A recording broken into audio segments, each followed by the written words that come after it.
Hello and good afternoon. This is Khala Syslo with the Growth of Light on Expanded Understanding here on YouTube.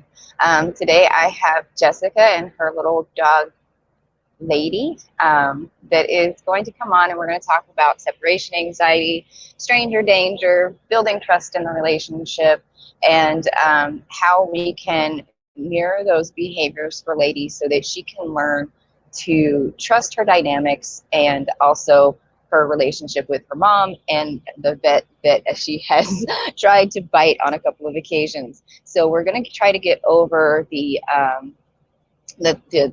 struggles that it takes to get over the car anxiety, leaving, going to the vet in itself, and experiencing all of the things that goes along with getting a checkup. So I'd like you all to meet Jessica. See if I can go ahead and bring you on. Hi, Jessica. There we go. All right. So can you hear me all right? Can you hear me? I can hear you now. Perfect. Okay. Awesome. Let's see.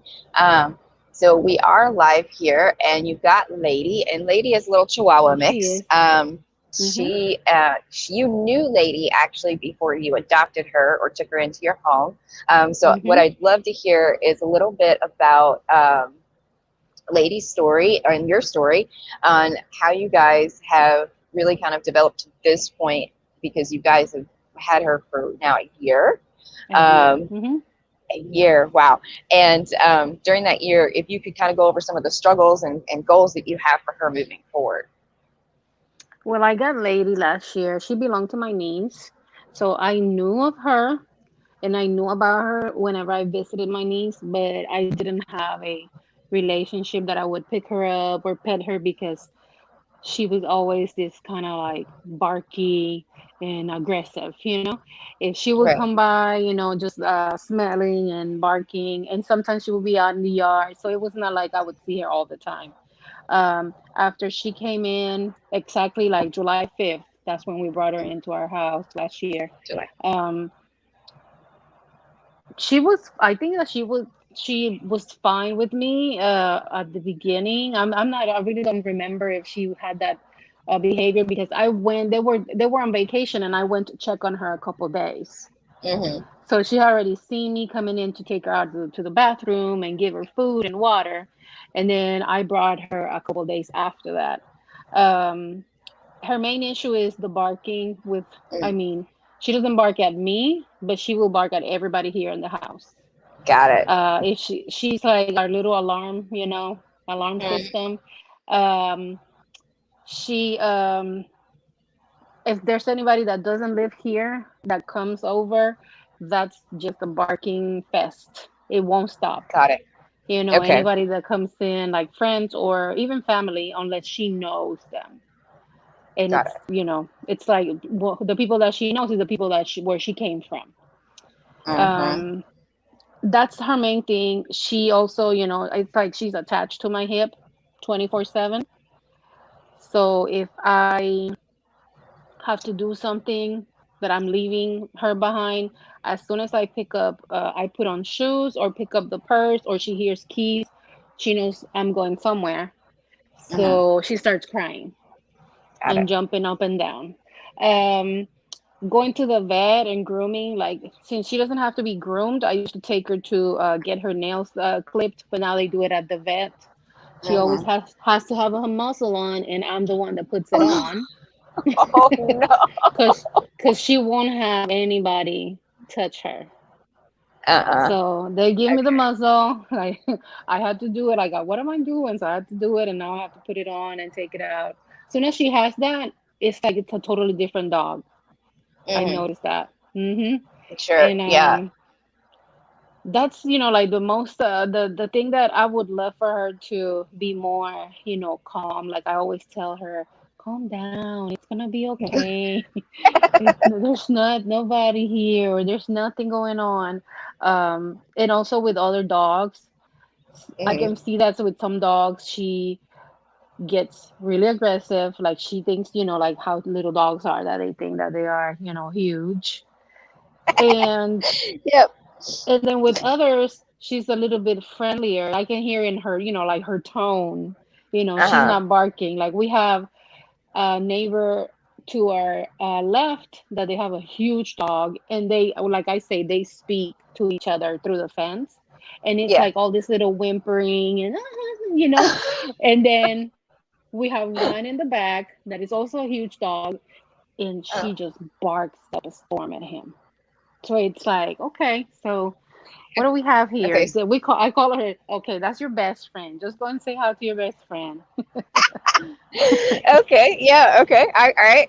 Okay. So we've got some communication on one side that's like this whole like chirping and probably bouncing Uh-huh. around, very very relaxed and fluid, and Yes. then you have the other one that's a very static and like Uh-huh. stabby, want to eat your face off kind of feel to it. All Yes. right. Okay. All Mm-hmm. right. So we have a typical Chihuahua. All right. So all Yeah. right. So um, these are all super common issues. So although it sounds like a lot all in one, all of these can be broken down into very simple techniques that you can kind of mirror for her. So a lot of the things that I like to bring up to every, in every dog training is like, um, I like to fix this on the quantum level. I want to fix it to where it just doesn't happen again. I don't want to just give you tools where you're just going to band-aid it, right? I want to actually get rid of it.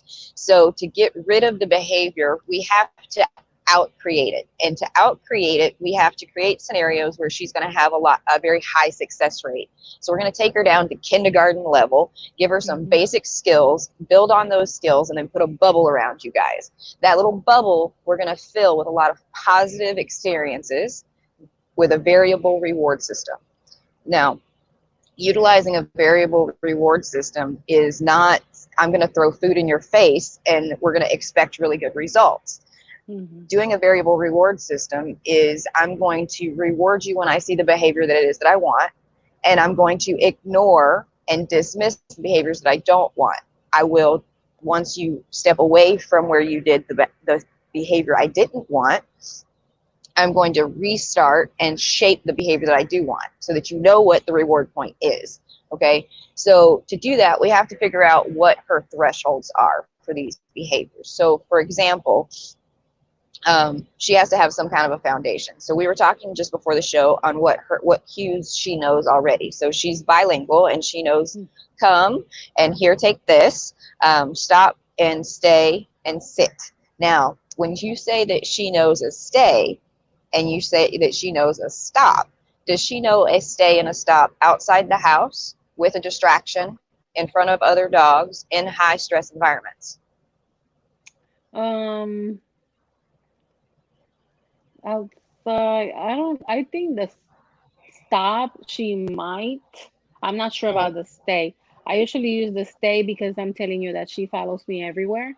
And if Yeah, oh I yeah, have to go, yeah, if I have to go to the kitchen and grab some water, I just tell her, okay, stay. And she stays. It's like, okay, she'll be back. sure, sure, okay. And outside, since we usually just take walks around the neighborhood, um, I haven't had to use stop or stay. Okay. Okay. Hmm. So this is kind of the very beginning foundations of the homework is we want to get a gauge of what she can and can't do and how long she's able to do these things, because that's going to give me a baseline of where we're at. Because if I give you homework that she's just unable to complete, Yeah. you're going to be beating a dead horse, right? We're going to be Hmm. not making any progress. You're going to be like, this is dumb and I don't want to do it anymore. Um, so what I would challenge you to do is, to get a baseline at home and in your environment. So we're at a low distraction. um, we're going to decrease the distance. We're going to do it right there where you're at, and we're going to, so we have no distraction, decreased distance, and the duration that we're holding it, we're going to say like 15 seconds. Okay, so what I want you to do is have her sit and have her stay, only say stay one time, and hold it for 15 seconds. Now, your challenge is not to hold your breath for the 15 seconds, to actually breathe Hmm. through it. Now, her Hmm. challenge is to not remove her butt from the ground. If her bottom Okay. looks like it's going to pop up, move forward and just put your hand out. Don't say Okay. anything, and then look at her butt. Don't look at her eyes. So again, you're going to say sit, stay, make sure that you're breathing, and I'm going to count for 15 seconds. Once I count for 15 seconds, drop your hand and she can earn a reward. Okay. All right, you ready? All right. Grab your treat. All right. Let's see.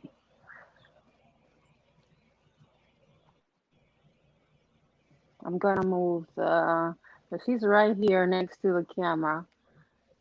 Okay. There. Aha, there she is. She's so stinking cute. All right. She's actually, you see that? Okay. She's just chilling in the bed, but I'm gonna like, okay, sit, muy bien. All right. Very good. Stay.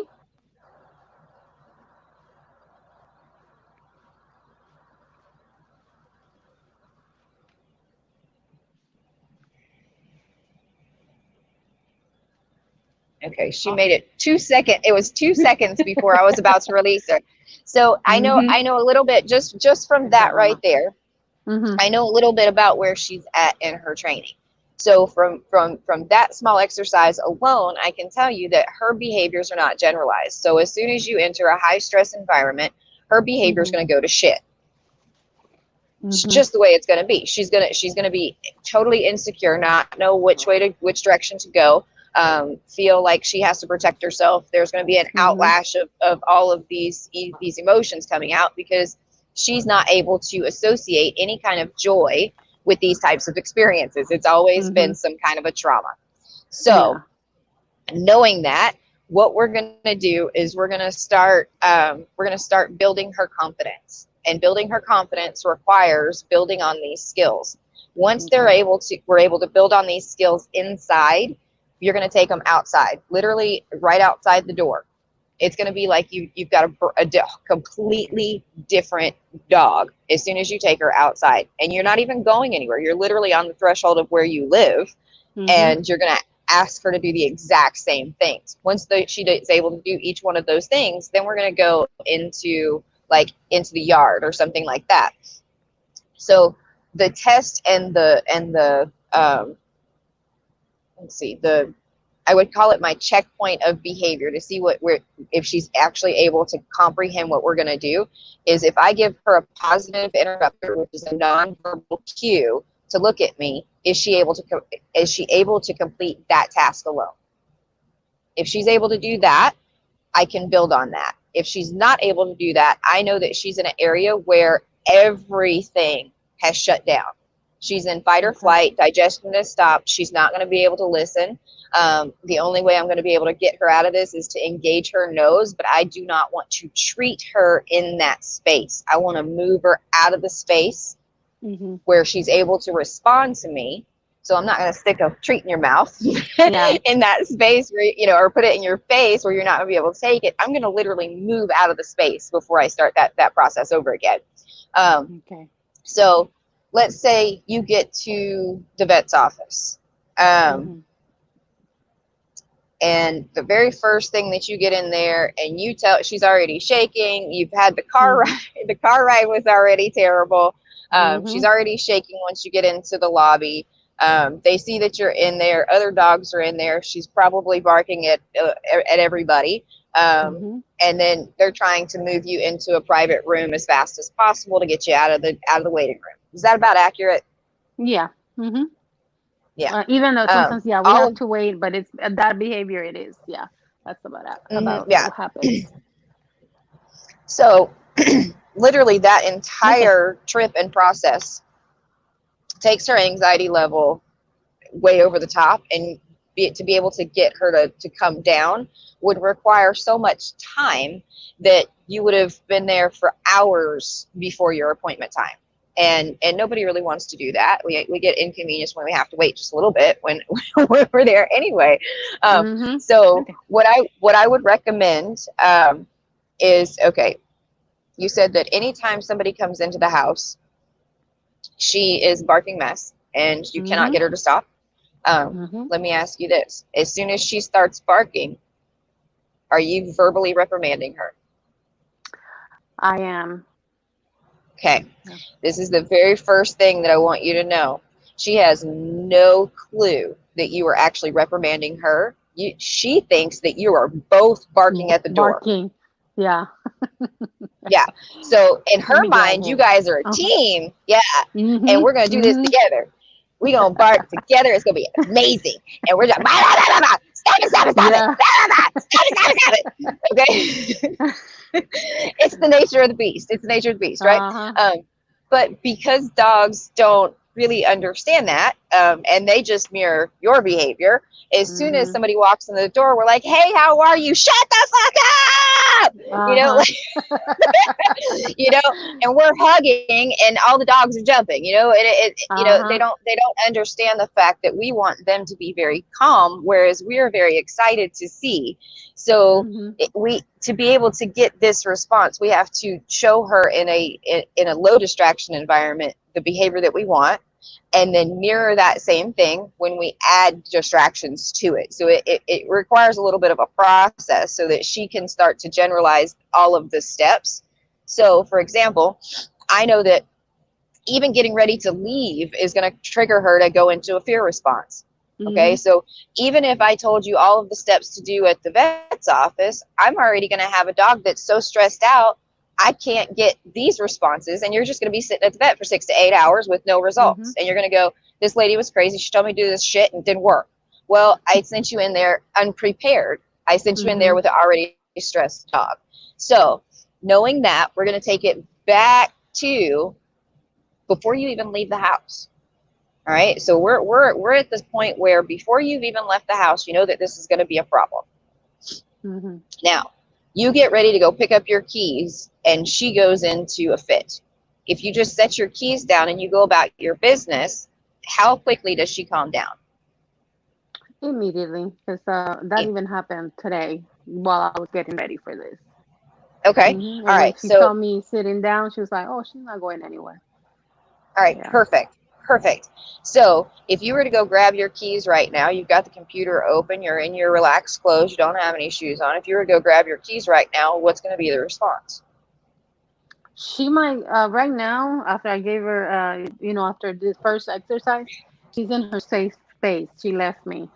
So if I go Okay. grab or if she will see my feet moving because she's under the Mm-hmm. bed. She Uh-huh. probably will come out. Yeah. Okay. So this is what Mhm. I want you to do because we know that she's going to already be like, where are you going? Uh-huh. Right? Why are you moving? So is Mhm. what I want you to do is act like you're going to get up and Mhm. then sit back down.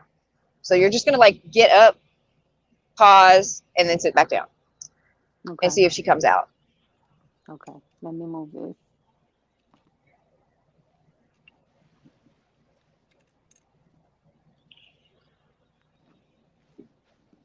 Yep, she's out. All right. So you made it what, 5 feet away from the bed or so? All Yeah. Yeah. right. All right. So come back and sit back down. Now she may pop up and be like, hey, What's what are you happening? doing? Uh-huh. Why are you moving again? Like I thought we was hanging out. Like I was under the Uh-huh. bed, all comfortable. Like why'd you get out? But the other Mhm. part of that is she may be like, all right, this crazy woman just got up for a second. I'm gonna go back to where I was doing, and she go right back under the bed. Yeah. Two different personality traits. You know, like one's like, where you going? What's going on? Like, whatever. And then the other one's like, she's not going anywhere. It's fine. Mhm. All right. So, what was her response? She go right back under the bed. Yeah, she did. Figured as much. All right. So what I want you to do is go to the door. Mhm. And there's going to be a lot of up and down for a minute because I really want to Yeah. see how Velcro she is. Mhm. So let's see if once you go to the door, just touch the door and then come back to the bed. Okay. Don't even look at her if she comes out, but let me know if she does come out. Okay. Can you see the door there? I can. Okay.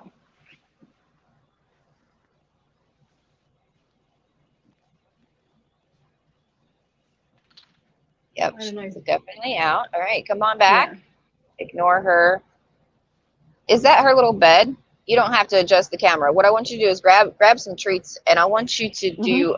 We're gonna do a little exercise here for her, Mhm. because I see as soon as you move, she's like, "I'm ready. Let's go."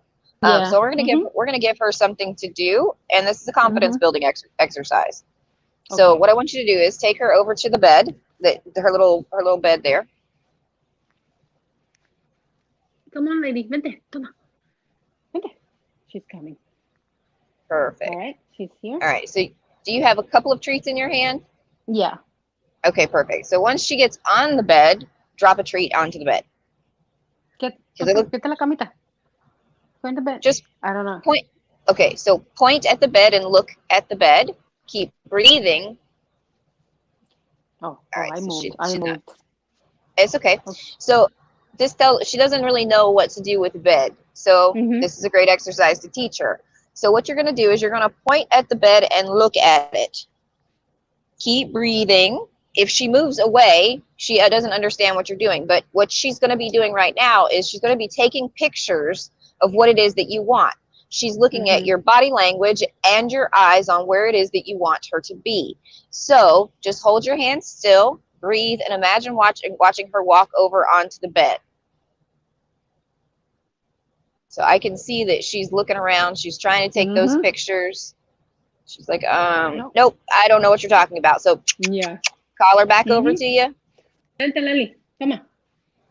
Now, what I want you to do is kind of crouch down, Ah. maybe get on your knees down next to the bed. There you go. Do the same thing and put that treat almost literally on the bed with put your finger, where's my camera? There's my camera. Put your finger and like almost on the bed with your treat inside your palm here. Yep. And as soon as she gets all the way on that bed, those little feet tuck up in there. Mm-hmm. One, Almost. Well, almost. almost. All right, now. There she goes. Release the treat into the bed and say bed. Bed. And you can say the Spanish word as well the next time. It doesn't matter. However you Mm-hmm. want to do it. If you want to continue to be bilingual, just pair the two words together. Mm-hmm. Whenever you make the association. So same thing. And You're gonna have her come back over. and she leaves because whenever I give her a treat, that's her safe space under my bed. So Mm-hmm. she every time I give her something, that's where she goes. She's back. Okay, she's here now. Okay, good. Good. So, and we're gonna work on building this. So we're gonna recreate it to where she doesn't leave when she gets the treat, because the treating is Mm-hmm. gonna actually change once she gets good at knowing what bed means. So we're gonna Okay. switch the treating to she has to do the action to be able to earn the treat, and then increase the duration of the action. Okay.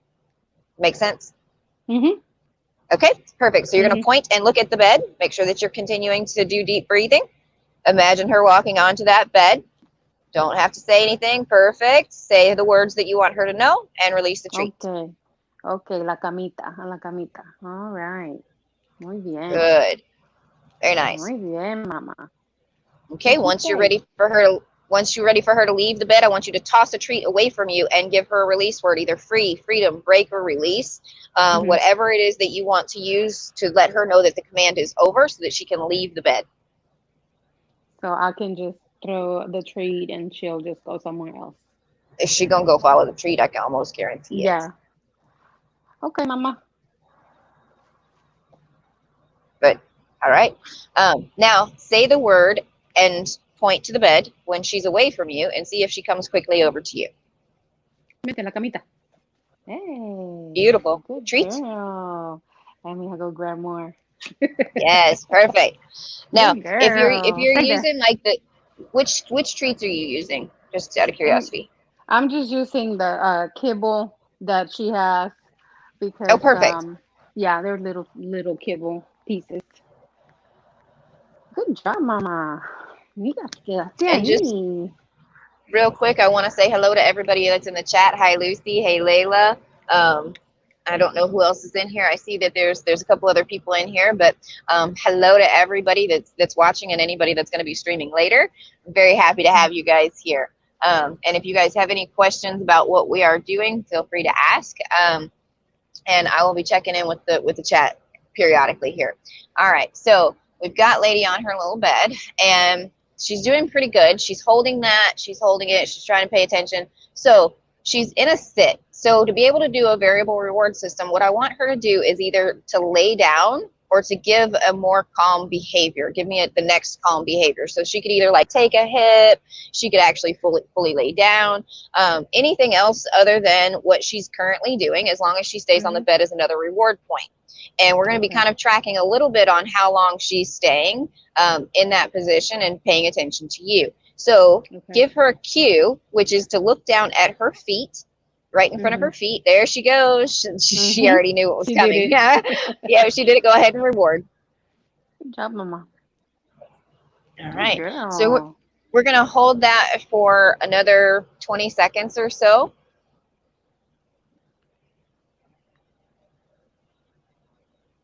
Just make sure that you continue to breathe, making sure that you like keep talking to her, telling her she's doing a good job. If she looks like she's going to go anywhere, just make sure that, yes, good girl. You know, she's more like I told you, she's more bilingual. Awesome. All right. My boyfriend says she's not bilingual.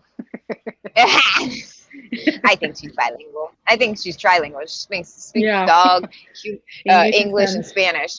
All right. So whenever you're ready, go ahead and toss that treat and let her know that it's okay for her to get up. And I'd prefer if you don't use okay, because it's an everyday conversation. I can guarantee you, as soon as you're like, okay, bye, dog's gone. So if you use like okay, if you use free, freedom, release, break, something like that that's not in your everyday conversation, it makes it a little bit more distinguishable for her. Okay. She already laid down. Free. Perfect. Yay, wonderful. All right. So what I want you to do now is stand up, and we're going to do the exact same thing. Try to keep your back straight and try not to lean over towards the bed, because that's going to be our next cue in to bring to let her know, because right now we're expanding the bubble. So now we have a little bit of an association of what it is that you want her to do. And now we're going to bring it up so that you're in an upright position. This should move very, very quickly with most people. You know, most people and most dogs, this shouldn't be a staying on the floor for several days to get her to know what bed is. Within this process, you should be able to kind of get up into your stance and several feet away from the dog in one session. So what I want you to do, if she happens to naturally get onto the bed, you're going to reward her. So if she does like make it all the way onto the bed without any word cue, yes, and reward. And make sure that you can look at it. Can I say the word? Yeah. Or just camita, vete a la camita. Go. Now, at that point, just look at it and make sure that you're breathing and keep your point. Keep in mind that you've now changed position, you've changed elevation. So she's not really sure. So she's looking, good girl. Now lean forward. Right. There it is. Good girl. Okay, there, good. All right, so. Yeah, Mama.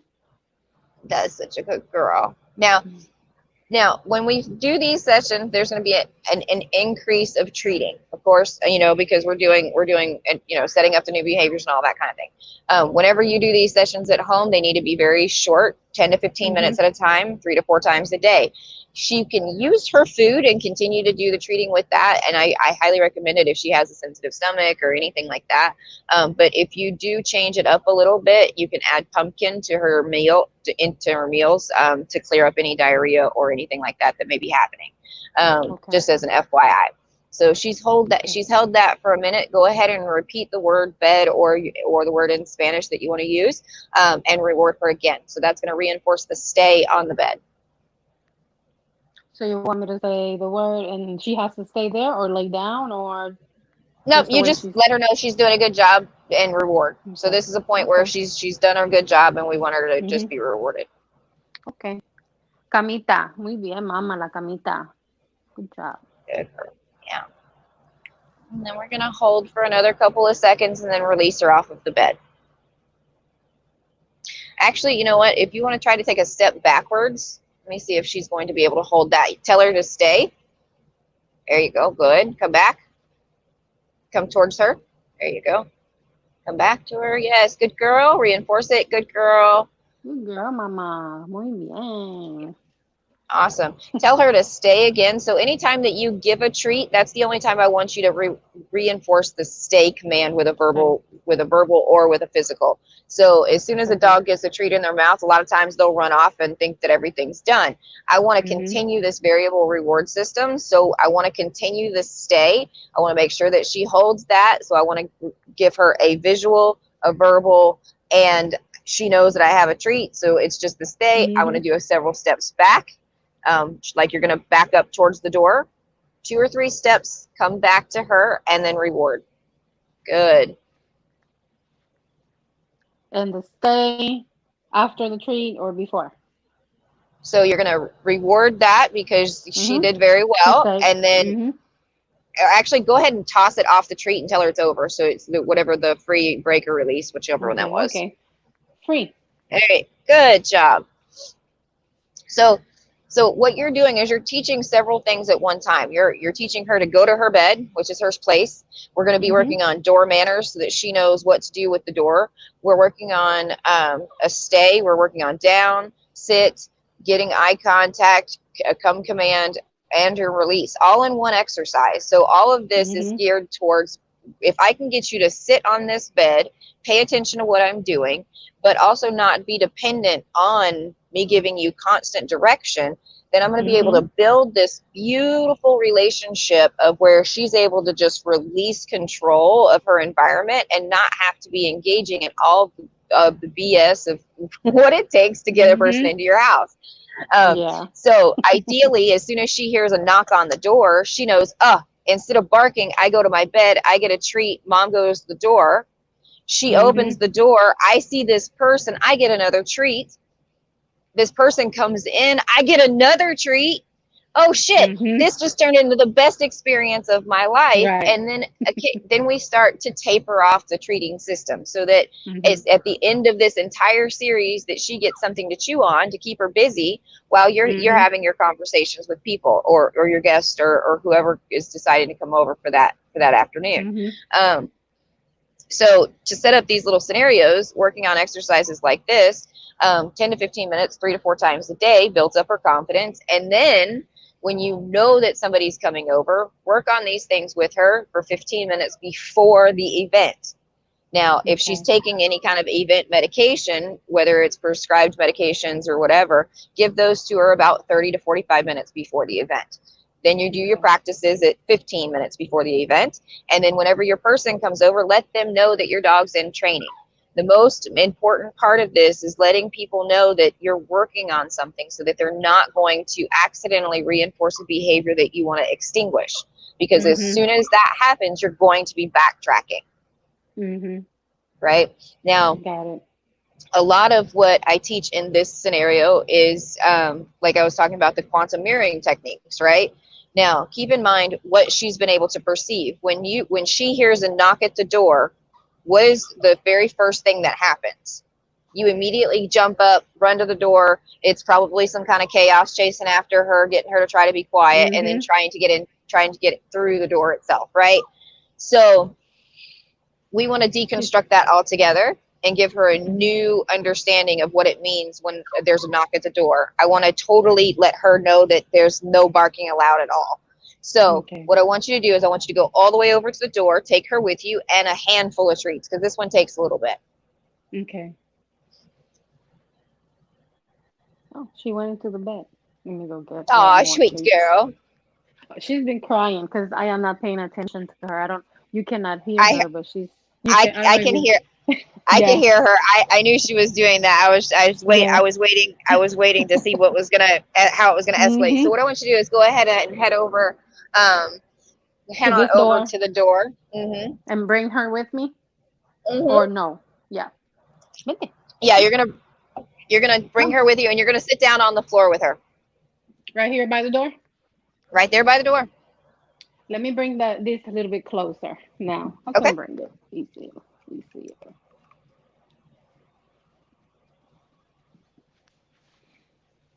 Okay.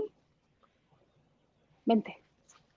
Beautiful. All right. So you're just gonna sit there by the door, and what I want you to do is tap, literally just tap on the door, and if she doesn't make a sound, put a treat in your mouth. If she Okay. does make a sound, look away from her.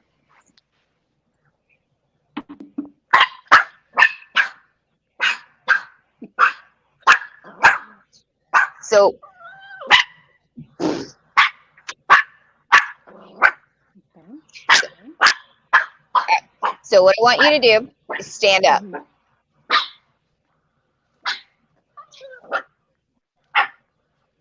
Walk away from her and go back towards the couch, but don't touch the computer. Go ahead and walk away from her.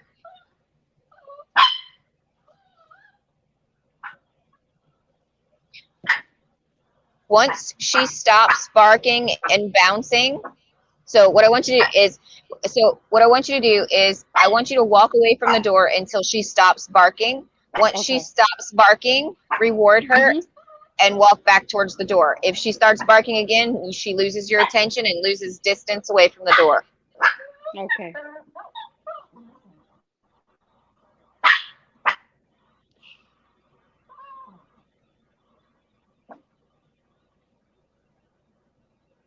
Go ahead and reward. Okay, Mama. Muy bien.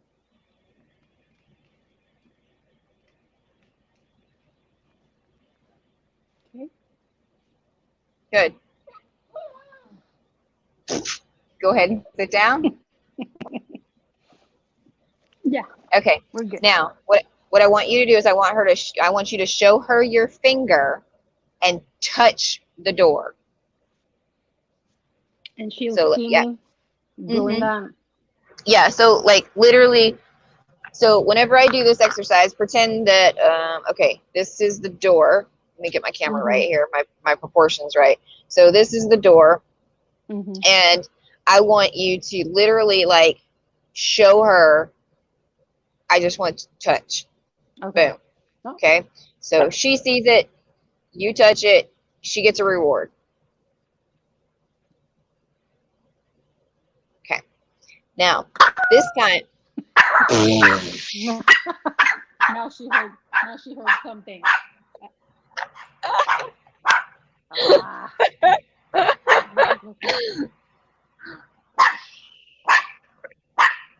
Now it's a distraction so because she anytime heard somebody. anytime that she does this, don't acknowledge her. No Mhm. verbal correction or anything. Look away from her, stand up, walk away.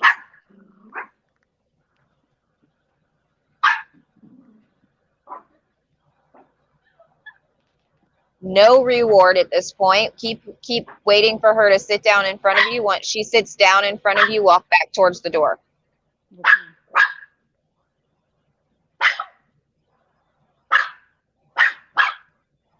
Girl.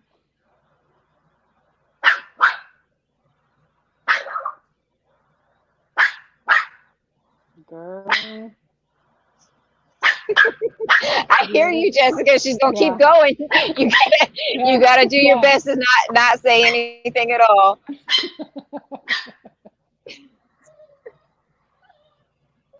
Now that she's gone back and forth the door, back and forth the door, see if you can point at Mhm. her bed to go for her to go to her bed. Give her something else to think about. Camita.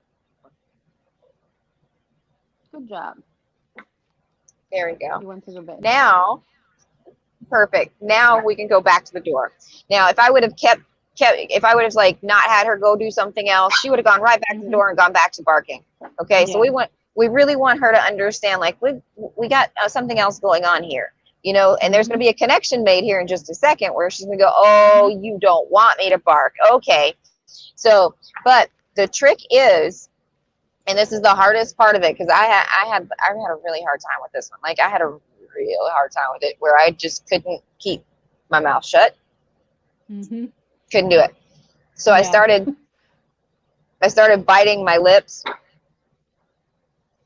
and then I would start doing the box breathing. So box breathing is a count of 4 in, hold for 4, count of 4 out, hold for 4. And Mhm. that really helped me to be able to not say anything because I just wanted to be like, shut Yeah. up, you know. Uh-huh. Mhm. Um, but the whole goal of this is to be able to mirror the behavior that we want her to display. So if I'm Yeah. fighting, trying to growl it out or anything else, and I'm not actually giving out the vibration that I want her to be quiet. I'm just literally low growling about the whole situation. Then she's not going to get anywhere. Whereas if I am able to keep my breathing very centered, and then I'm going to pretend like I'm going to touch the door and then get that treat in her mouth before she starts barking, she's going to make the association that when there's a tap, treat, tap, treat, and then I'm going to start escalating until she's able to get to a new trigger point. But right now, even if you were to like little tink tink on the door, she'd probably lose her shit, right? So we just want to touch the door, not make a sound, give her a treat. Touch the door, not make a sound, give her a treat. And it sounds very elemental or elementary, but we're just going to build on it very quickly so that she moves past this. And Jordan, yes, this is about pets right now. There are many aspects of this particular show, and we're super glad to have you here. Higher frequency, super glad that you're here as well. Yay, awesome.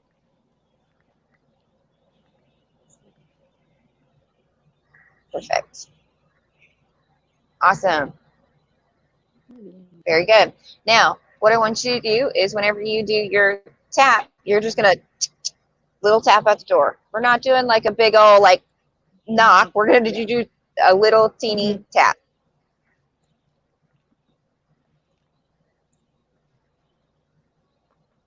Good. Right, good. Yeah. Now let's have her sit. Siéntate. Siéntate. Okay. Perfect. Good girl. Good girl. So make your fist like you're gonna knock. So you're gonna show her your fist, and then knuckle on the door. So it's like a good. Muy bien, mami. Good. Now, one thing that I did notice, Jessica, is as soon as you knocked, you anticipated a bark. Yeah. I saw it on your face. You were just like, I'm gonna, shit's coming, you know. So this exercise is geared to keep her under threshold. So it should be a very, very calm experience all the way through. So if I'm anticipating a big event, then I'm going to accidentally knock a little bit too loud too soon. Okay. So what you want to do is just remember, this is supposed to be fun. We're supposed to be having a good time. If you happen to mess up, I'm just going to get up and go get myself a drink of water. It's not that big of a deal. Once you're calm, we'll come back to it. Because if this becomes a task or it becomes something that's super stressful for either one of you, you're not going to do it. It's not going to happen. Got it. Good job, lady. She is doing a good job. So again, we're going to do another knock. You're going to go just a little bit louder, or you can do a double knock with your knuckle. Good. Treat before she barks. Beautiful. So this particular exercise is supposed to start elevating and escalating pretty quickly. So once we know that she's understanding that it's you making the knocking, she's like, I got it. Now, she started an attention-seeking bark. Get up, walk away. So you just get up, walk away from her. She's going to be like, what the hell? Where are you going? Ignore her until she sits next to you. Once she sits next to you, have her go to her bed as a default. She's right there now.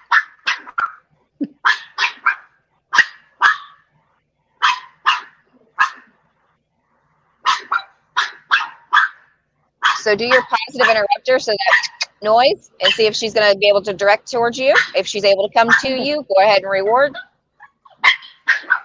Uh-oh. Somebody open the door. Great opportunity for me to see what's going on. Okay, so let them know you're doing your training. Oh, no, she wants to leave. Okay. They just came to check probably where she was barking. That's all right. Okay. Awesome. All right, so she's calming down. Gonna wait for her to calm down just a little bit more. Don't engage, don't say anything, try to avoid saying or making any noises at her at all. No eye contact. She doesn't exist. If she continues to get up and walk away from her again, we're coming back to the door and she's here. She Oh, wants to go yeah, and she thinks check. that you're gonna go open the door. She Yeah, thinks you're and gonna open the door again. yeah, and she thinks we're gonna go and check what's going Mm-hmm. on over there. Just a second. See if she'll go to her bed. If she goes to her bed, have her sit, no treat, and then have her lay down. Acuéstate. Good girl. Muy bien. Acuéstate. Acuéstate. Have her hold. You're gonna have her hold the down. Uh-oh. This is she just needs to like know that there's nothing going on out there. She like we always joke around saying like she's the protector of the house. You know, I'm just For protecting this house. for sure, for sure. Yeah. Okay, so what we want to do is, especially because she's still very reactive to the door, we want to take our attention and redirect it into something else. So we're going Mhm. to turn the camera around, go back Mhm. over to the couch, act like nothing ever happened at the door, like it doesn't exist. She doesn't exist. Nothing's going on. Boom. I don't care anymore, right? Like we're over it. Mhm. You've done barked. I'm over it. Whatever. Now, I want to see if her response is to get up on the bed, or if she's going to go back to the door and bark, or if it's to go under the bed. So if she's avoidant, if she's coming to like get more direction or treats, she actually understands like, hey, I have the opportunity to earn more stuff, or if she's going to continue Mhm. to do the barking behavior. She doesn't get up by herself, but she does have her. You know, when she wants to get up, she just gets up and looks at me like, "Hey, pick me up." Right? I tried doing like the little steps, and she like the little stairs. No, she was No, like, I don't do this. I don't do that. Yeah, she's a little princess, isn't she? Hmm. Do you still have the steps? Yeah, Okay. I do. Whenever you introduced her to those, did you Hmm. do any kind of treating with her to try to get her to go up them, or kind of familiarize her with them at all? Like, what was your process with that? We did some treats, but I guess I do not have the the patience because she wouldn't. And I was trying. I like, look, do it it's just like me, and Stupid. nothing. No, No. nothing. She didn't Um, respond. So. so just like for some other people that are trying to do steps, and if you ever wanted to reintroduce steps to her, I'll walk you through a little bit of that process. I knew that was coming. I knew she Hmm. like we're just gonna ignore if Hmm. she happens to be quiet for 3 seconds. One, two. Oh, okay. Go ahead and do a and see if she'll come to you. Vente, mama. She just sat down. Vente. She's more into what's happening outside of the door. Mm-hmm. Okay, she's back. She's here. Vente. Perfect. Vente. Come on. Come on. Come on. Vente. Vente. Oh, she's in a playful mood. She does this too First. throughout the night. I'm telling you, 3 o'clock in the Mm-hmm. morning, she wants to play, Oh and I'm no, like, no, ma'am, no, no. no, We don't play at no, three ma'am. o'clock in the morning. We sleeping at 3 o'clock in the morning. What's wrong with you? What is wrong with you, dog? I All know. right. So, um, does she crate trained at all? Yeah, Okay. but At three she at does. three She o'clock in the does. morning, do you let her continue the play, or does she go in her crate? Um, she. This is gonna be a bad thing that I'm gonna tell you right now. Oh no. Are you gonna tell on yourself? She sleeps with me in the bed.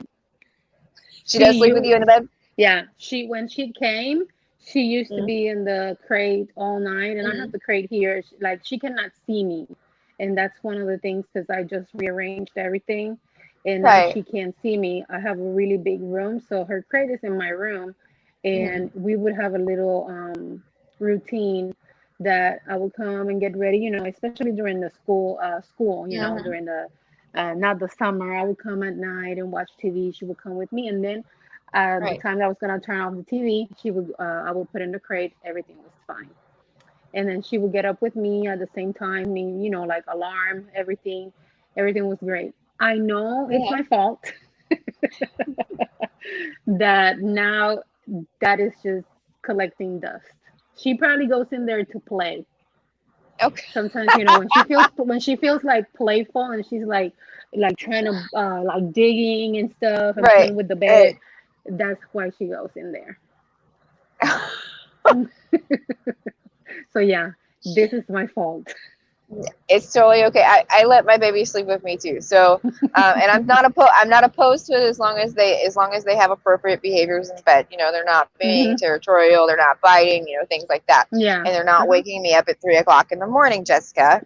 You know, I I know, don't but want to be playing yeah. at 3 o'clock in the morning. So, if that is the case, then I restrict privileges. You know, if you're going to wake me up Hmm. at 3 o'clock in the morning, you're not going to wake up and play. We're going to wake up and you're going to go back in your kennel. There Yeah. is no That's negotiation. I'm true. going back to Hmm. bed. You know, that's it. Now, if she starts to make the connection that if I wake up at 3 o'clock in the morning, I don't get to go outside. I don't get to play. I don't get anything. I don't even get a good morning or stop. I just Hmm. get to go in my kennel, and I'm not using Hmm. it as a punishment. I'm simply saying if you're going to play, go play by yourself. Hmm. I'm not playing at 3 o'clock in the morning, Yeah. right? You know, and most of the time they go back to sleep anyway. You know, Yeah. they'll settle and go right back to sleep, or they'll chew on their little chew toy in the kennel, or Hmm. whatever's in there, and then they'll go back to bed. And that's great. But I don't play, and I definitely won't be bringing out treats for that either. You know, Yeah. like I've had a Hmm. couple people like, well, just treat, you know, do a little bit of like calm down protocol before bed. No, I'm not introducing treats before bed or in the bed. You know, I'm just not going Hmm. to do that. You earn your privileges through calm behaviors in the bed. That's how you earn privileges in my bed. Um, and if she continues that, then she just stays in her kennel overnight. Then she's really not going to like it, and then Yeah. she's going to want to earn her rights back into the bed, and those behaviors will stop. You know, Hmm. so it's definitely not a punishment. It's just like if you're going to do that, this is the consequence. Hmm. It's just the way it works. Um, so let's see. So with all of that, if you get into a situation where she was just in, where she's like overly reactive, she's not able to take any commands, we're getting nowhere fast, and you're kind of getting frustrated. If at any point you get to that, you've gone too far, right? Okay. So if you get to that point, walk away from the situation. She doesn't exist. Everything's, you just, we're going to stop. Once she's calm, she gets your attention back. So what we're doing is making an association that the only way that she can earn your attention, your eyes, your voice, or your touch is through the calm behavior. So whereas before she got a lot of attention on the other side of that, she got a lot of, you know, stop, don't, I'm gonna peck you, I'm gonna pet you, I'm gonna pick you up, I'm gonna move you, you know, all this kind of stuff. That's directed attention that actually feeds the behavior that you want us to stop. So Hmm. just changing that, just that alone is going to make a huge difference in your world. Now, once that behavior starts to stop, you know, and you can have people, you know, if you've got multiple people in the house, they can help you with this process, making random noises in the house. Yes, it's super Hmm. chaotic at first. At first, you want earplugs, you want all the things. Hmm. But if you start out slow, where you show her your fist, you're making the noise, then you're knocking on the next window or a cabinet or things like that that are just kind of random around the house, then knocks and noises become ordinary noises. They don't actually lead to something. Right now, her association with the door is a knock means there's an immediate person behind there. Now, here we are Hmm. doing an exercise.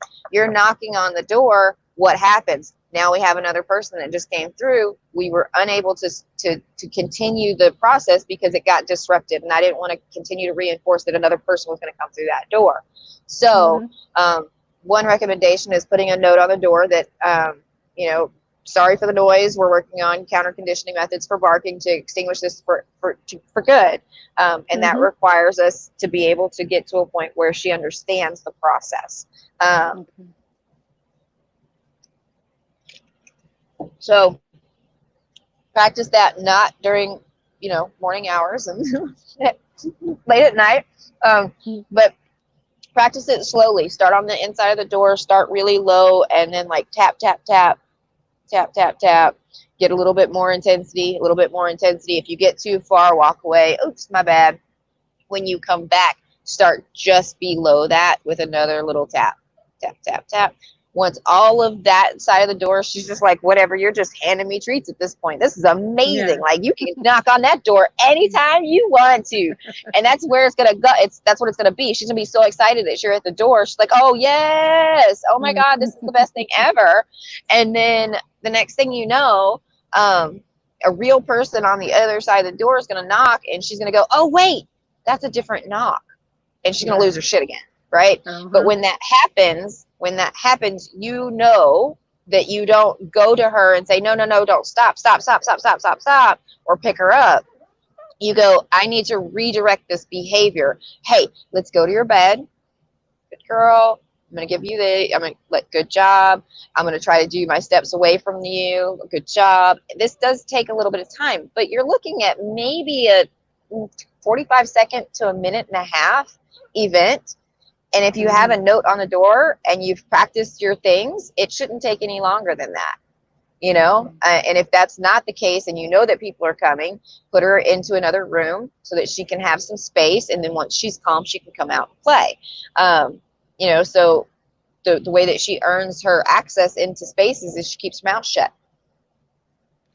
That is another method that I use. You're not going to get to be able to play and interact if you continue to bark. Once you're able to calm down, then I'm going to allow you to come into the space. Once you come into that space, if you decide that you're going to open your mouth again, we're going to move back. And I'm going to go back and forth with this wave motion, constantly letting you know, like, you're going to be able to push those boundaries out. I see that you're getting a little bit uncomfortable. I'm going to pull you back just a little bit so that you calm down. Awesome. Now we're going to go just a little bit further. Each time trying to push those boundaries. And if I go too far, too fast, I know, because her barking will go through the roof and I can't get her to calm down at all. And then I'm just going to remove her from the space altogether, because that was my fault. I moved too quickly, right? Her responses are 100% dictated by the environment that she's in. So, for example, if she's startled by something, she's going to bark. It's going to happen. So we have to do several startle responses to where she goes, I don't have to respond like this anymore. It's just a normal noise. People running up and down the hallway. If you were to literally have a kid run up and down the hallway several times, the dog would eventually go, it's no big deal. It's just the kid from down the street running up and down the hallway. It becomes an extinguished behavior because it doesn't predict anything, right? But if it just happens randomly, and you don't have any way to reinforce that it's not that big of a deal, you don't have any association, then we have a bigger problem. So to kind of like wrap this into like a little bit of a box that you can easily practice, you're going to be curing a couple of different things. One is the Velcro dog, building confidence in the house and extending the times that she stays without you being in her presence. Then you're going to also have like building up confidence at the door, knowing that the door is not always meaning that somebody's going to be coming through it. A lot of times, yes, it is. And she'll be able to know, malicious intent versus just a random knock at the door too, because like your malicious intent, the door's shaking. Yeah, bark at that.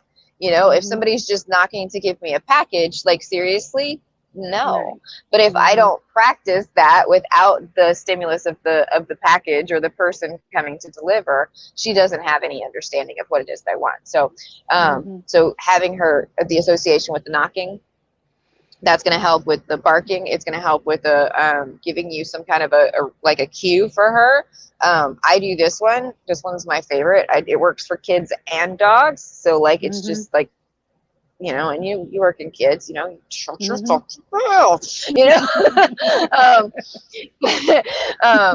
but when I do that and I look at their mouth, I don't look in their eyes, I look at their mouth, they know that I don't want to hear them. And then if I point to my ear, that's a cue that I want to hear you bark. See if you can do a positive interrupter whenever she does that, like the noise.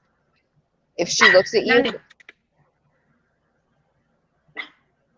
so if she, and then call her.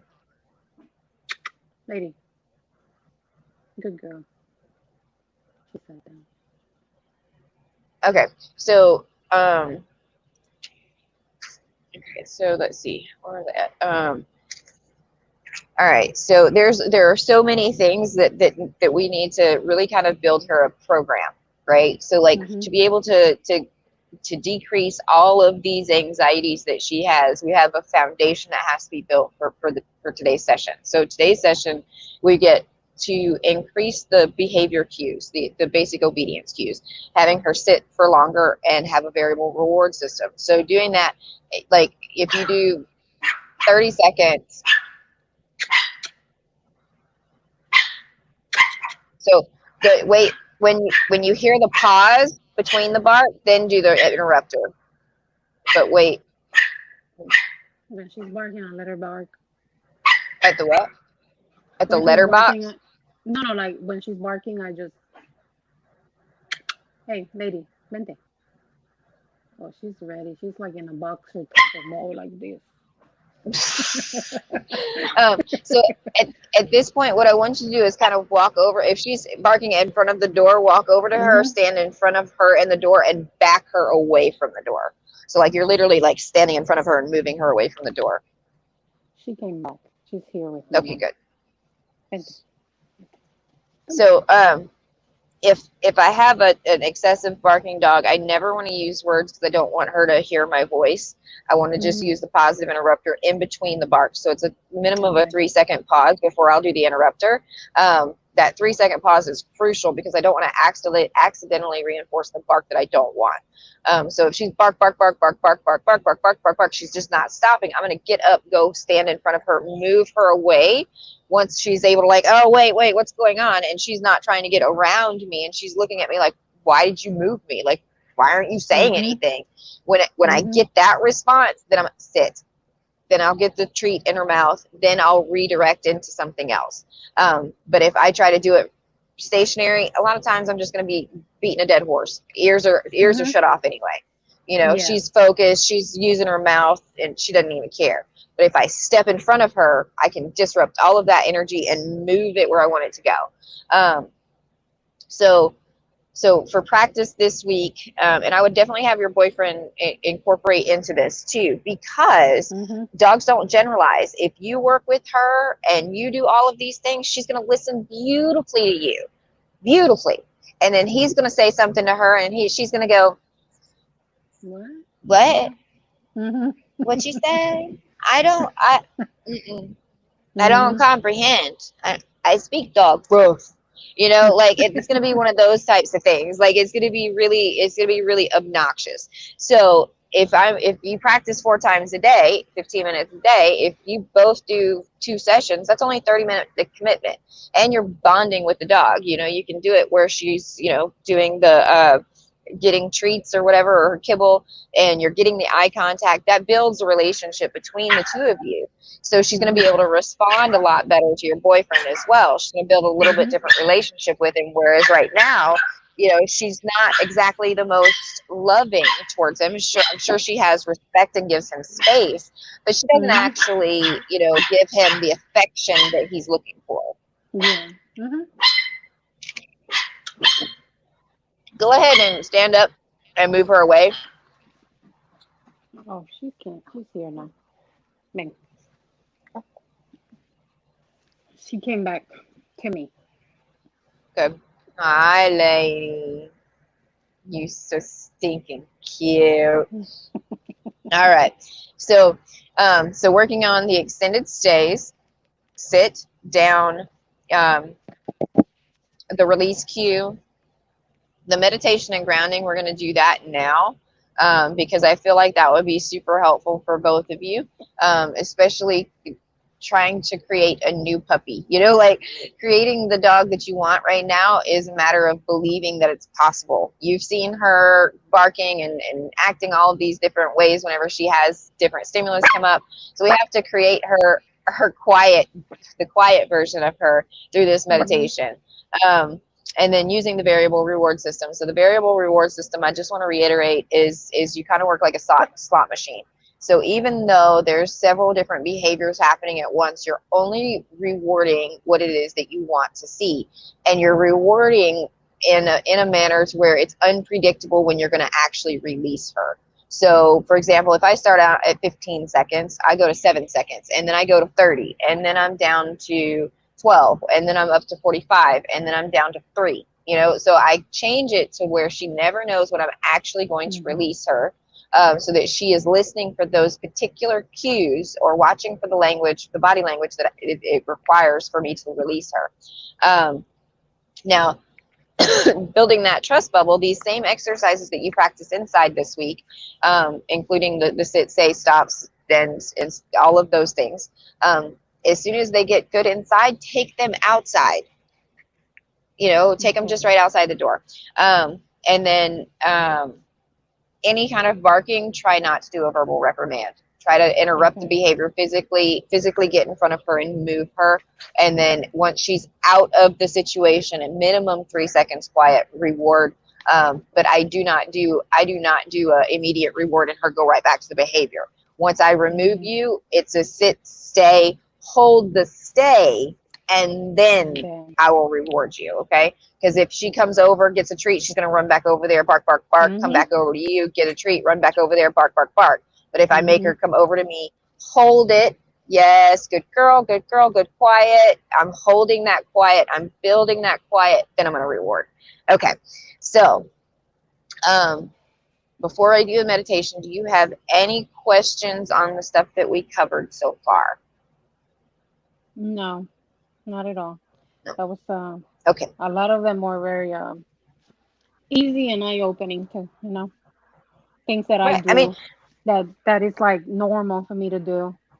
And yeah, that's how she we reacts don't, to what I do. Right, and we don't think about it. We don't really think about why is it that my dog behaves in this way? Well, how do I respond in these environments? How do I feel in this situation? So when you go to the vet, because you have had poor experiences there, or when you went to the vet the first time and you had that first initial bad experience, it immediately set in this trauma mode. And the reptilian brain goes in and they're just like, I'm just going to perpetuate all of these cycles because like, I don't know how to deal with this right now. My dog's biting folks. I'm all stressed out. I guess she's got to get all these shots. She's got to do this. And now she's looking like she's some kind of terrorist with the thing on her face. Like, I know that feeling. I know that feeling. It's not a good feeling. However, the best thing that you could ever do is to start these little meditations and picturing you guys going to the vet and her enjoying the experience and getting petted and people loving on her and her just like getting the treats that she wants and going to Starbucks and her being super quiet, like who cares, just create like these little scenarios where they're very feasible creations that you've created in your head. Now, each time that you do this, they're going to get a little bit more advanced, or they might change, or you might see a different message. And that's okay, because each time that you do it, you're trying to connect to her. You're trying to figure out what it is that is actually bothering her so that you can smooth it over and create a brand new experience for her. And the clues that we get are that she has a negative experience in a vet's in a vet office. She doesn't like in the car. She doesn't particularly like it when she's away from you. She doesn't like separation. She is definitely low in a confidence and things like that. So imagining her having confidence and having, being able to walk through these spaces where she looks like she's enjoying herself in a very joyful state, or playing with you in these spaces instead of being stressed out. When you can picture her doing that, then your belief system about her will start to change and her behavior will start to change as well. But it's through the practical applications, that little bit of effort in changing what we're doing just a little bit, that's going to show her that we have the confidence to actually back up what it is that she's afraid of. Right? There's nothing to be afraid of in these environments. Everybody's there for the good, or we want you to be healthy, we want you to be happy, we want you to be calm in these environments. But if I'm sitting there completely freaked out because you're not doing what I want you to do, or you're stressed out and you're having a hard time, you're probably just really having a hard time. And I need to give you some kind of grace in either a little bit more time or a little bit more duration or more frequent positive encounters in these spaces that make you very upset. So I wouldn't start there, though. Where I would start is in the house, making the association with the noises, getting her to be a little bit more confident in her skills, a little bit more steady in her skills, and then picturing her leaving the house confident. You know, that means, like, if you pick up your keys, she's very passive about you picking up your keys. If you put on your shoes and she's, oh, it's fine, you just got your shoes on, you're walking around the house. So to practice those things, like, I would pick up my keys, look at them, set them down, walk away, you know, or I would go put on my shoes, you know, then immediately take them off and put them away. Things like that will disrupt that immediate trauma response, and she'll start to calm down really, really fast. And you're doing it at random times. So she's like, what is even happening right now? And these are the same things that I have to do with Charlie when it comes to deconditioning the van responses, because he's so freaked out about everything in here that I need to randomly take down my shades. I need to randomly crank the engine. I need to randomly put him in his kennel so that he doesn't think we're just gone for 12 hours in the hell box. You know, I mean, like, we have to create these little synapses where he can go, oh, it's all bright. Oh, I don't have to be like this. It can be a little bit different. Oh, I can have a positive experience here. I can relax. And I can tell you, you know, last week's show, I brought it up to where I was going to start doing this protocol with Charlie. And I did. I started to take the crate inside. I put him in the crate. He actually started to lay down and took a nap in there.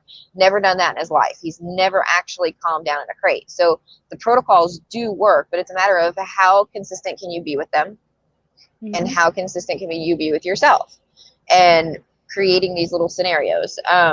So go back to the car. I wouldn't even go in the car if you can avoid it right now. If you can avoid that situation right now, what I would definitely do is walk her to the car and then walk her away from the car. Walk her to the car and then away from the car, and then put her in the car and take her out. And just see if she's just going to offer you to jump into the car herself, relax in there, and then just walking around it without her going, oh shit, I don't want to go in, you know. Any of those kinds of things will just kind of build her confidence that every encounter with these things are not an end all be all, everything's going to end right now, you know, like, I'm going to be poked in the butt and everything's going to be awful, you know, or I'm going to get taken to the shelter, or I'm going to get dropped off somewhere. We don't, you know, we don't know what instilled the traumas that put them there, but we know that, like, they are there, and we have to kind of let them flow through. And to flow through them means, like, putting her in situations and recreating them, making them more positive. So if you sat in the back seat with an ice cream cone of the car, but you didn't actually go anywhere to get the ice cream cone, we now created a positive association with the back seat, you know. And if you did that with a pack of carrots, or, you know, like whatever her little favorite treat is, or a bully stick, or a yak chew, who cares, you know, create something. I'm still looking for the thing that Charlie will chew when the car is on. So if anybody has any suggestions out there, I'm open to whatever suggestions you guys have. The other thing, Jessica, I am developing some treats. So and Charlie's my test subject because he's afraid of everything. So I'm hoping to be able to be in production pretty soon. So if I do develop some, I will definitely be sending you some samples so that you can give Lady some and see how she responds to them. See if it's a little bit better for her to kind of transition through these difficult things. And there is a method I use when it comes to CBD as well. I don't want them to become dependent on it. I just want to be able to move through the training protocols. So you know, we may build up a little bit of tolerance with the medicine before we actually start putting in difficult protocols when it comes to going into the more high stress environments, like actually into the vet's office and into the car and things like that. But as far as this week's homework, I would do 3 days of consistent work, like consistent. And then on the 4th day, do a little bit lax and see how she responds, because she's going to be tired. All this is brand new stuff for her. And I don't want her to go into burnout. If you're able to get 10 to 15 minutes 3 to 4 times a day, perfect. If not, that's okay too. Just keep me up to date on what you can do. As far as the meditation goes, I always like to, and we can walk through, actually, let's just walk through it. So what I want you to do is just kind of, if lady's right there next to you, put your hand on her brachial plexus, which is this part right here. That's going to be where energy enters in most effectively whenever we're doing energy work.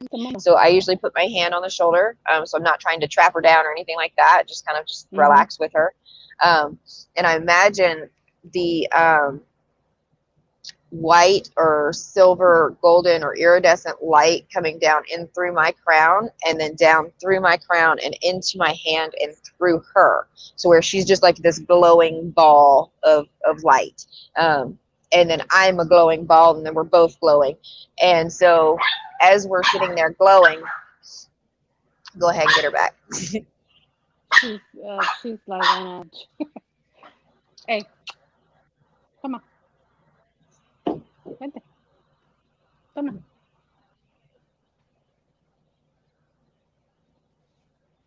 Ven. Aquí. Aquí. Toma. Vente. Vente. Vente. Okay. She doesn't want to come with me, but she's here. So, she's quiet. That's fine. That works.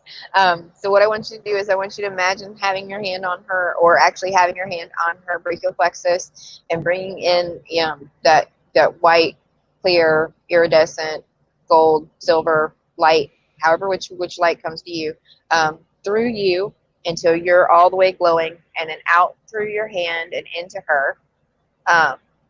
As you take your deep breath, you're going to imagine sitting in a field. Just a big open field, beautiful grass, thick, beautiful grass. And as you're sitting there, imagine through your base and through her base, a root system starts penetrating down into the earth. As your roots continue to grow deep and wide, you're going to have that root system go into the core of the earth and wrap around it.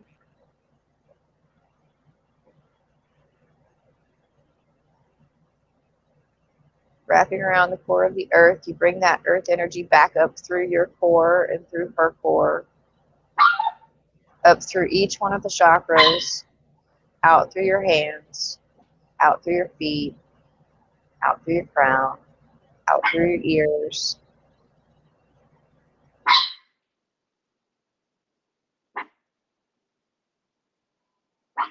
Chakra, you're going to see it glowing a big, bright, active blue. I want you just to imagine that turning down in frequency and in vibrancy until it's very calm and very settling.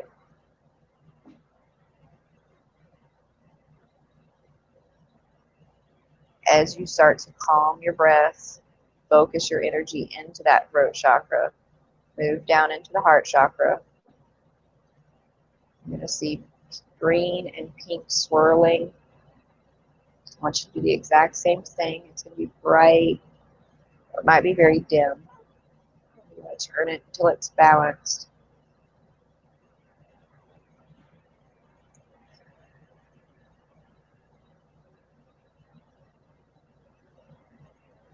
And if you could just imagine each one of your chakras and each one of her chakras all lighting up and all being very toned and calm and relaxed.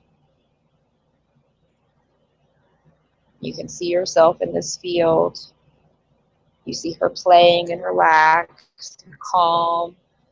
She's able to just be herself, be her little lady self. And as people approach her, she's calm and receptive. She's trusting.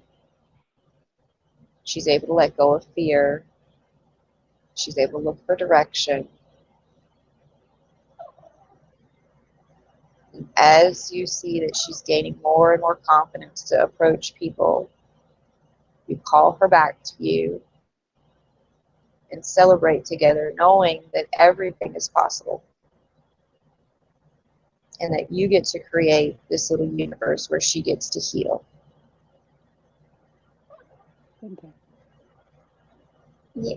So as you come back to your body and kind of like feel into that, you know, each time that you do that, you can ask for different messages to come up. So I just go to the field and I'll see her and I'll look for the emotion that she's showing. Is she playing with a ball? Is she playing with a friend? Is she barking at somebody? Is she, you know, is she looking for me? Does she look panicked? Any of those kinds of things, when I'm using my imagination space, will give me clues as to what it is that I need to actually be focused on. And then when I see that, I don't focus on it. I just go comfort her in the ways that she needs to be comforted in those moments, or to get her attention, or whatever, in a very calm way, to where I draw her back over to me, calm her down, relax her out, you know, relax her, whatever.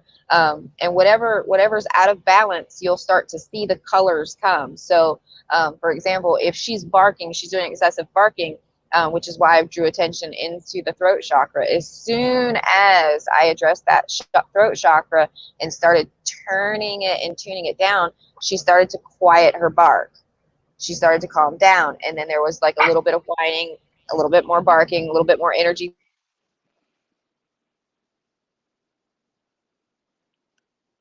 Focus on a particular area.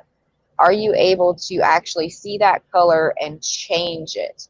You know, we're not looking at the external 3D circumstances. We're looking at the internal circumstances right now. Can I do this inside of my body right now? And if I can, there will be an immediate mirroring in her behavior. So kind of taking that into consideration for this week, and seeing like if you can make those correlations and everything, that would be super. And then I would highly recommend a virtual training package, to be able to kind of keep her in progression, to keep moving forward, because these are going to take a little bit of time to outcreate, because they are a little bit harder issues. You know, it's not something you can wave your magic wand at and it goes away. There has to actually be practical application put into place. So I would recommend that, and I would say, you know, we'd start out with like a 3-session package or something like that. This one wouldn't be included in that package, but we would start from this point and kind of rebuild all of these scenarios. So one session would be geared towards all of the car training, leaving the house. You know, I would start with leaving the house and then going into car training for the first session, and then second session would probably be like how the initial vet reaction. And then getting you homework for that. And then the third session would kind of be like an all-inclusive, like, how is she doing in social environments, social settings, all that kind of thing.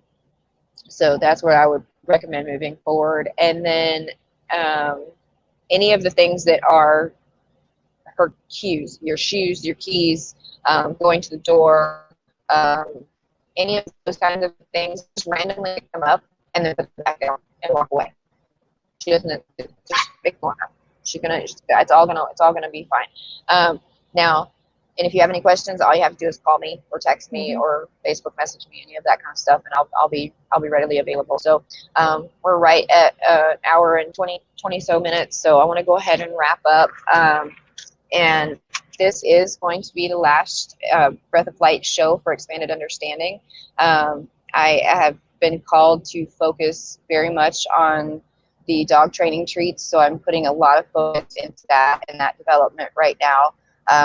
I feel like that is going to be highly beneficial for literally all of my clients there in Houston and across the globe. So I'm going to pause the show for a little bit, and it will be back at some point once I get a little bit more focus into this next endeavor. And there will be another channel opening up on a little bit more metaphysical side of my work. So it's going to be separate from the dog training practices. So I look forward to expanding all of those into the new projects. So thank you all for coming. Jessica, thank you so much for being with me today. I missed you. I miss kickboxing. I miss it all. I know. Me too.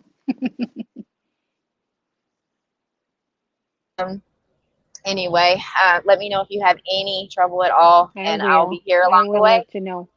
All right. Thank you. Thank you so much. We'll talk to you soon. Okay. Bye. Okay. Bye-bye.